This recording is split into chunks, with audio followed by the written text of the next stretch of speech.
राम भैया कहाँ बाड़ा जा? बबुआ लखन, अरे आवा जा, ये जब मुहूर्त बीतल जाता। केने बाड़ा राम लखन भैया हमार, आवा राखी बांध दी कलैया तुहार, आवा राखी बांध दी कलैया तुहार। भैया चले के दीदी बुलावा तरी, ना तो लेट ना हो जाई। हाँ लखन, चला चला।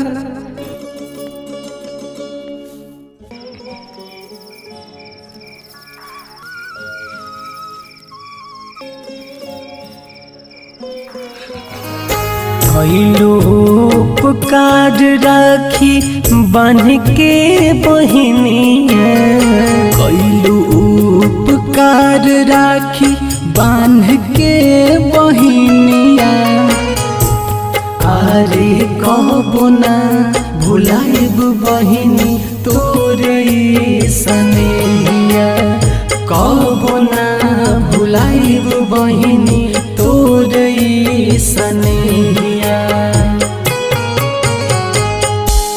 बबुआ लखन, हाँ भैया, अब हमनी के बहिन बड़ हो गई भैया, एकरा खातिर एगो सुंदर बर खोजे के पड़ी। हाँ भैया ठीक कहा ताड़ा। ठीक बात, चला।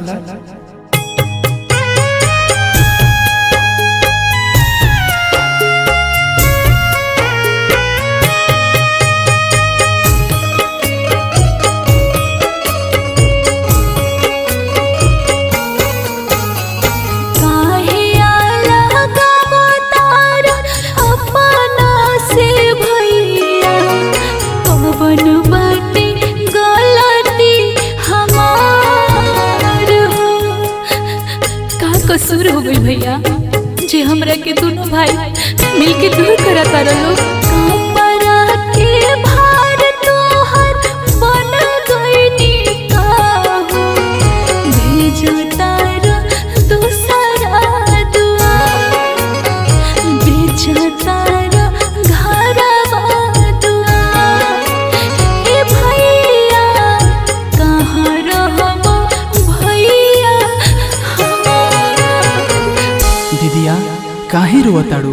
हमनी के दोनों भाई जब तक जियल जाई तारा कोनो चीज के दिक्कत ना हुई। हाँ पगले, लखन ठीक कहा तारा। ना भैया, हम तो लोग के छोड़ के कहीं ना जाए। दुनिया के रीत बानी भावे के पारी, भार नहीं खो भाई बहिनी हमार, भार नहीं खो भाई बहिनी हमार। जिंदगी भनई हर रहबू तो गाड़ी दी जमाना, भैया के बहिनी तोहार, ए बहिनी भैया के बहिनी तोहार। बबुआ लखन, बुचिया के हल्दी लगावे के समय हो गए, चला बुचिया के लेके चला, हल्दी उर्दी लगवावा। ठीक बा भैया, दीदी के अभी लेके आवतनी। देहिया में तुहारा हरदी घसाई, राखी के फरज भाई निभाई। दुआरा पर गीतिया गवाई, बरत जब दुआरा पर आई हो, कान्हा पर डोली उठाइब भाई के फरज निभाइब हो, फरज निभाइब हो, फरज निभाइब। कान्हा पर डोलिया उठाइब भाई के फरज निभाइब हो। दुआरा पर गीतिया गवाई, बारात जब दुआरा पर आई हो।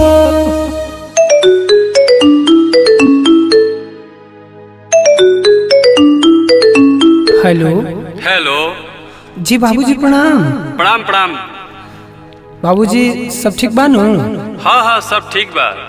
तो सब तैयारी हो गई? जी बाबूजी, बस बुचिया के हल्दी उर्दी लागल है। हाँ वो तो ठीक बा, लेकिन 25 लाख रुपया के तैयारी रखी हो।